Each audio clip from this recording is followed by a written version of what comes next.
What's going on, y'all? I want to welcome you back to the Raw Report. And today, we're going to talk about accountability. So, there's basically a crisis happening right now, and ain't nobody talking about it. It's not drugs. It's not the streets. It ain't even social media. And I know y'all gonna think I'm crazy when I say this, but we have a thing of passive men that's really getting in the way of what it is we need to be doing in this world. And we have a lot of men who sees what's going on or what's going wrong, but they're not saying nothing. They're not doing nothing. They just acting like it's just normal. And we have a lot of men. We have a lot of men who know what needs to happen, but they ain't doing nothing. They watching the disorder grow, and the disorder might even be growing in their own house, and they calling it peace. And it's not peace. They're basically letting the dysfunction live. Passive men don't survive the cruel seasons. They pretty much feed them. They become food. They become prey to the cruel seasons. And I'm just gonna be honest. If that offends you, I'm glad it offends you, because you need to be doing something in this world to fight back. The world don't need no more opinions. It needs men that will take some action. Action on something. I don't know what it is, but just some action. Because everybody and their mama got an opinion nowadays, but how many people moving, doing some things? We need men that's go stand in the gap. When the pressure get real, they ain't moving. They refuse to move. It's gonna be what it's gonna be. Because the cruel seasons, the hard times, the broken families, the basically corrupted culture that we're living in, it's not gonna get better because you being gentle or vague or uninvolved. It's gonna get worse, because what happens is they get bolder as we can see what's going on in the world. And every day, because the passive man is just sitting back and just allowing the dysfunction to grow. You're giving it permission to grow. And keeping peace is really just code for refusing your responsibility. Because if you watch disorder grow around you and you keep telling yourself you just keeping the peace, you ain't really preserving anything. And that's what a lot of us are doing in this world. We watching these, I don't want to call them out, but I'm just saying that we watching these people we watching some bullies basically force their way through because everybody's so passive. And all you're doing is refusing to take on the challenge. We watching all the evil, all the confusion, all the corruption, all this dysfunction, and we just shrugging our shoulders like it ain't nothing. Ain't nobody doing nothing. Because, and how did they get there? Because somebody stayed quiet when they should have said something. And now this disease has started to spread, and it ain't going back in the bottle. So, like I said, we need some men to basically start stepping up to the plate. And I can give you an example. You see your little brother hanging around the wrong crowd. You see it.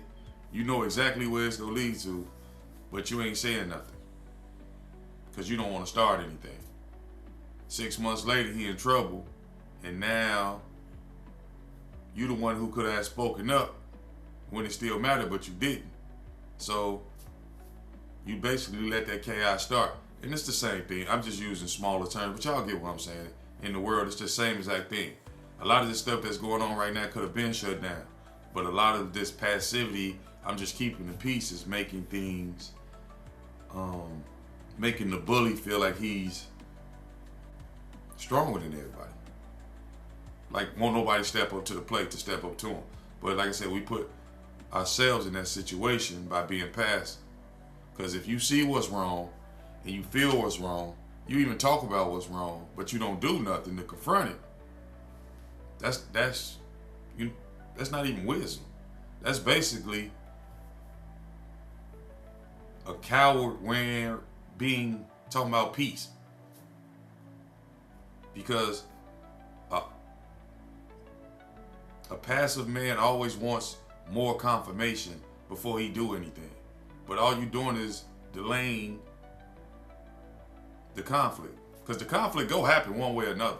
It's just by that time, hopefully you step up before that other opposite side swells up and think that they're just unstoppable. Because it's inevitable. The conflict it's got to come to a head. A lot of us be avoiding those hard conversations with your girl, with your boys who you know out of line. Holding them hard conversations with yourself. Because you keep saying you're waiting on the right time. And I'm going to be honest with you. There is no right time for the truth. The truth is the truth. It's going to be the truth today, tomorrow, next year, 10 years from now. It's still going to be the truth. So what you holding back for? You might as well speak it up. Because if it's the truth, it's going to be the truth. There's no time to not be obedient. Because when you late, it always costs more. When you late to step in being and speaking to the truth. Because basically your weakness always becomes somebody else's suffering. That's basically what I'm trying to get to y'all to understand. Because if a man trains himself to avoid the hard conversations, the hard decisions, the hard boundaries, the hard resistance, then the weakness would eventually become, like I said, somebody else's suffering. Because passivity never stays personal. It always transfers the damage outwards to the family, to the house, to your children. Basically, it diminishes your standard, and it even transfers to your future. Because you was passive in this one season, now you go to the next season, you need to stand up, but you didn't train yourself that way. You train yourself to be passive, so you bag up. Because the kid that has no discipline, basically, the man in his life never corrected him. The girl who's out there just running wild, her father, hopefully, let's say her father was in her life, he didn't set no boundary for her. Or the household that's in chaos. The man who basically, he's present, but he's checked out. Your passivity didn't just hurt you, it hurts your family. It shapes someone else's reality. And it's sad because a lot of people call their silence discernment or peace. And it's just comfort. It's comfort. You're trying to protect your comfort. And everything around you keeps decaying because you're really protecting your comfort. And this particular world, this cruel world that we're living in, we don't need more male emotions. That's what I'm getting at on this whole thing. There's too many men having too many emotions. We need men that's gonna stand in the gap, like when the pressure get real and ain't nobody gonna move. And like it's gonna be what it's gonna be. Because I know all y'all ain't this passive. I know this for a fact. That's why I'm speaking on it. Because I know for a fact we got some men that's ready to do that's about that. But whatever, life might have put you in a situation one way or another that made you feel like, nah, I ain't gonna do nothing. But them days over. Now it's time to stand up, y'all. Because if a man starts becoming vocal after the damage is done, are you really a leader? Because to me, that's you're a spectator or you're a fan. And passive men always waiting on consequences to become visible because they don't want the responsibility of the obedience it takes to become preventative. to get in front of that thing. Because by the time you react, or they decide to react, it's too late. So basically what I'm saying is leaders don't respond to fires. They prevent them. And the way I'm seeing it, and it's just the way I'm seeing the world right now, all this passivity got men on their back toes, playing defense like reactive instead of getting proactive. And I'm not just talking, so y'all already know I came with scriptures, but what God says about this. It's not just me, because this first scripture, God cursed the men who didn't show up. Judges 5:23. Curse ye Miraz, said the angel of the Lord. Curse ye bitterly the inhabitants thereof, because they came not to help of the Lord, to the help of the Lord against the mighty. He cursed ye Miraz. Not because they missed a blessing, not that they was overlooked. They were cursed bitterly because when the battle was happening, they stayed at home. Not showing up in the moment of conflict is treated as guilt, not innocence. And God doesn't grade passivity as neutral. He grades it as complicity. So basically you complicit in the act because you didn't show up. Think about that. When someone get bullied, disrespected, taken advantage of, and you saw it, you standing right there, but you don't step in, you don't speak up, you don't say nothing. You tell yourself, that's not my problem. But you could have shut that thing down very easily. You just keep on about your business. That scripture right there, God said it is your problem, because silence in the face of wrong is you're not neutral. You basically participating in it. Even though you ain't got nothing to do with it, you're still a part of it because you could have stopped it. And James 4:17. Therefore to him that knoweth to do good and doeth it not, to him is sin. This is the verse that should keep basically all you passive men up at night. You know what to do. You know the right thing. You know the hard conversations that need to happen. You know the boundaries you need to set. You just ain't doing it. And in that particular verse, James ain't calling it weakness. He calls it sin. Knowing the right thing to do and withholding it is basically being disobedient.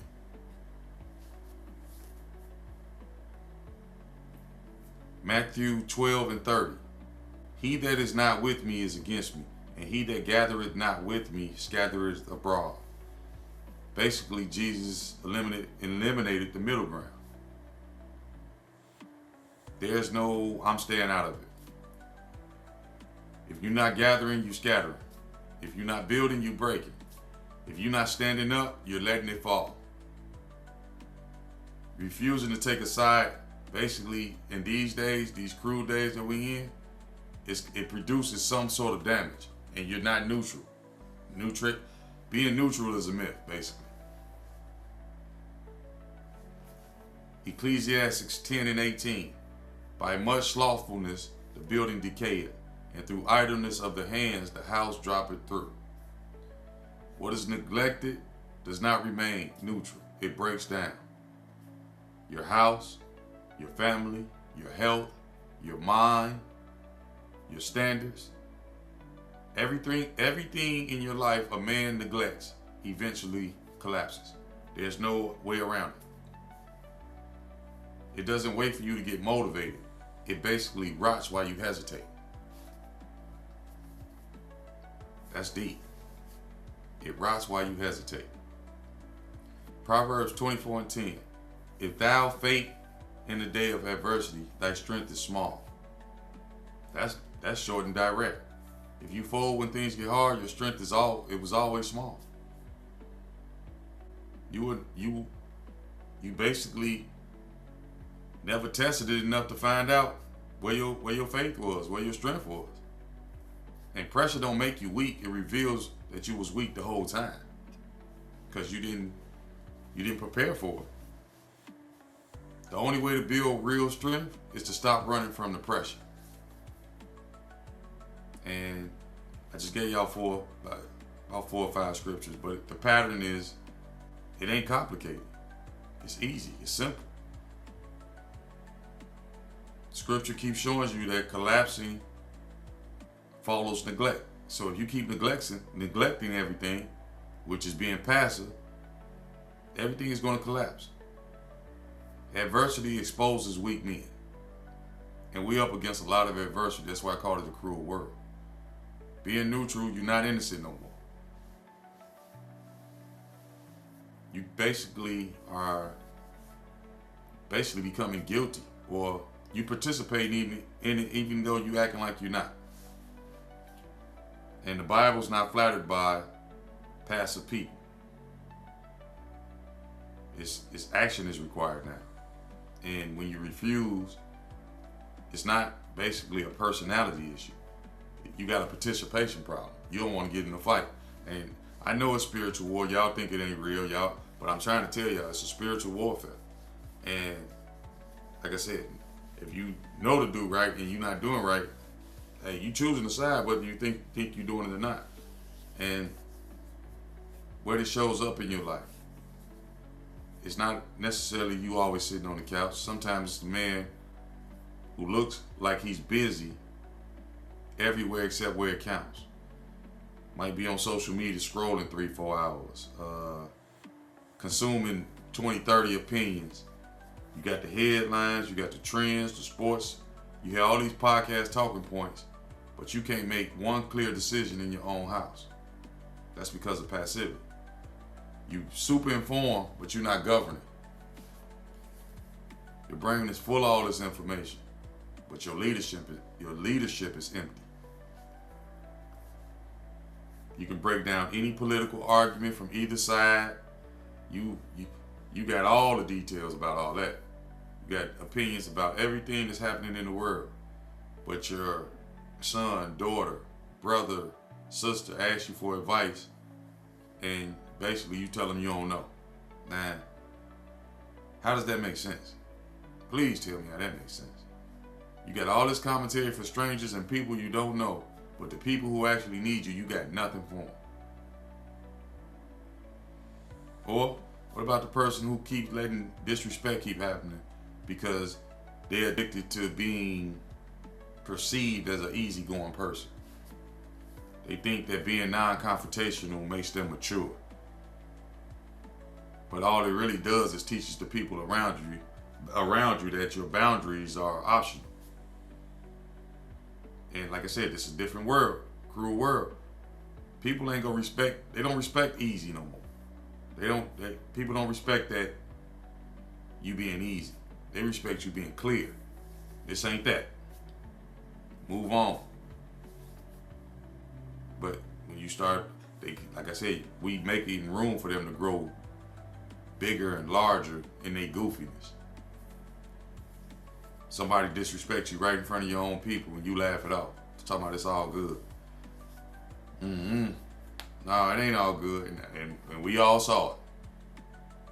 But now you set the standard that people can talk to you any kind of way. You didn't keep the peace. You basically gave your position away. And every time you keep letting stuff slide, the disrespect go keep getting louder. I'm telling y'all what it is. Or what about the absent father? And I'm talking about even if he's physically there. The father who outsources all the governing or the leadership he's supposed to be doing at home to the schools, to the algorithms, to the whatever keeps his kid occupied. Then act shocked when the child ain't got no discipline, no endurance, no internal structure. You ain't teach him nothing. Because you pretty much help permit the way that he's acting. And for the older guys that's watching, when I say all that, I'm saying basically you letting the phone raise your kids. Their whole worldview of everything that's going on comes from TikTok. And they basically learning the streets from an algorithm.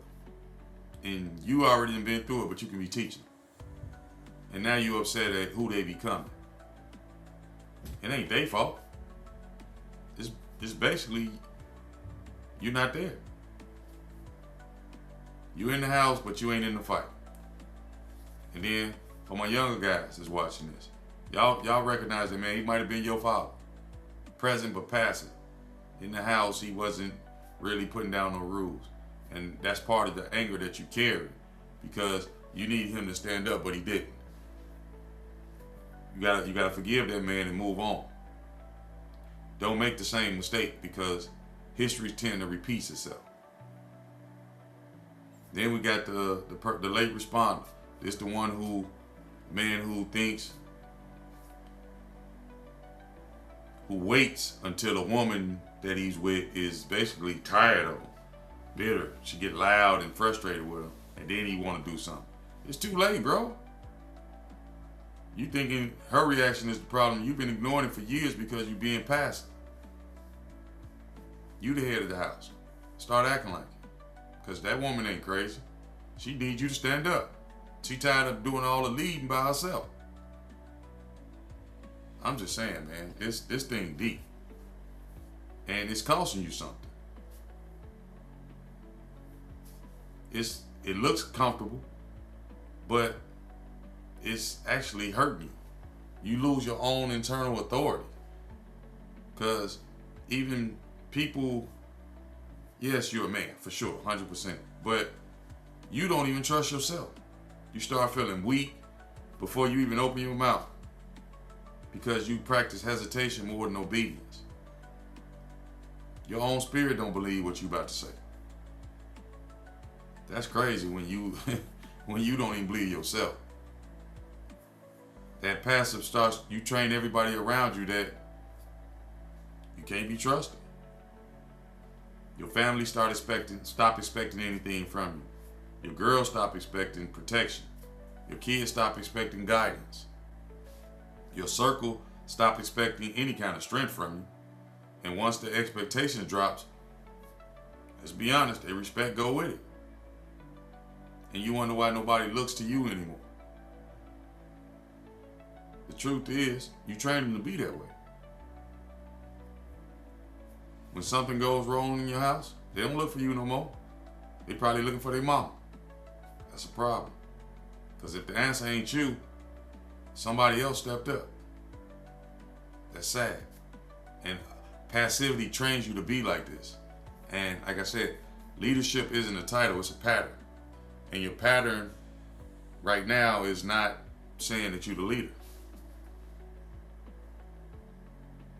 Stop becoming dependent on the perfect conditions. The longer you avoid hard, the more you start needing ideal conditions to move forward. You got to get used to doing the hard things, because you become dependent on comfort, agreement, timing, tone, and emotional readiness. But cruel as this world is, they don't care nothing about your conditions. They don't care if you strong or not. It's gonna do what it's gonna do. And we've already let it already swell up on us. So it's time to step up to the plate. Because if you keep waiting on when it feels right, you're gonna be waiting forever, and time finna pass you by. And then, like I said, all this is spiritual warfare, because every delayed act makes the next act harder. Eventually, you don't just avoid conflict with people, you avoid conviction. You could avoid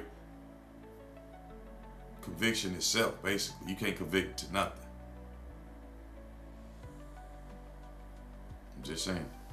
You stop hearing God clearly because you think he stopped speaking, but he ain't stopped speaking. You just don't respond to anything, so your spirit went numb. And to me, that's what makes the passivity so dangerous. It numbs a man while everything important around him is being eroded. And you just sitting there acting like ain't nothing going on. But, like I always tell y'all, there is a way forward. Being a man is not being about being loud or aggressive. That's not even what I'm talking about right here. Biblical manhood is about responsibility. It's about being the one who stands up when things are hard. It's about having the courage to say what needs to be said, or doing what needs to be done, and protect what needs to be protected, even if it costs you your comfort. A man has to break agreement with hesitation before he can recover real authority in his life. And I'm going to give you another scripture, Joshua 1:9. Have I not commanded thee? Be strong and of good courage. Be not afraid, neither be thou dismayed. For the Lord thy God is with thee, whithersoever thou goest, wherever you go. God didn't just suggest courage, he commanded it. Courage isn't optional for a man of God. It's a personality trait. It's an order. And God backs it with a promise. I am with you wherever you go. You're not standing alone. You're standing with God. So my question is, what are you afraid of? Ain't nothing to be afraid of. So this week's challenge, I'll just say confront whatever that disorder is with clear words, real boundary, and immediate actions. Step 1, name that disorder, whatever it is. What's the one thing in your life that you've been tolerating, ignoring, or allowing that you know needs to be addressed? Y'all always hear me say, name that thing, write it down, be specific. Step 2, use clear words. Don't hint at it, don't suggest it, don't hope they get it. Say exactly what needs to be said. If the conversation has to be had face to face, have it face to face, not over text. If it's a personal standard, write it down and declare it loud to yourself, but use clear words. Step 3, set a boundary. A boundary isn't a wish, it's a line with a consequence. If this continues, here's what I'll do. And you have to mean it. A boundary without follow through is just a suggestion. And suggestions, it ain't gonna change nothing. And then step 4, take immediate action. Don't wait until next week. Don't pray about it for a month or two. This week, today, within the next 7 days, one act of courage, one hard conversation, one hard line drawn. And you don't have to fix everything. You ain't gonna fix everything in one night. But all I'm just saying is start standing up to the plate. After you take action, sit in the discomfort. Don't apologize for it. Don't soften it. Don't backpedal. Let the discomfort teach you something. That you can do hard things. That courage doesn't feel good in the moment, but it builds something that comfort never will. So I'm gonna leave you with this. And I feel like every young man needs to hear me clearly. The world you're growing up in is not getting softer. It's actually getting crueler day by day. And cruel seasons don't need no more nice guys. They need men that will stand. We need men that will stand, who will stand in the gap, even though it's gonna cost them something. Men who will protect what's right, even when it's uncomfortable. Men who will look disorder in the face and say, not on my watch. God is looking for that man right now, in your family, in your school, in your job, in your circle, in your generation. He's looking for one man who will stand in the gap. Is that you? Please let that be you. Stop being passive. Stop being comfortable. Stop being silent. Stand up. People are counting on you. Even if they will never say it, I'm telling you, people are counting on you. So that's my word for y'all today. Come join the free community. Y'all already know what I like to say. The free community, Raw Kingdom Warriors. Y'all already know what I like to say. Stay real, stay raw, stay grounded in your faith, and walk boldly in your purpose. Till the next time, y'all. I'm out.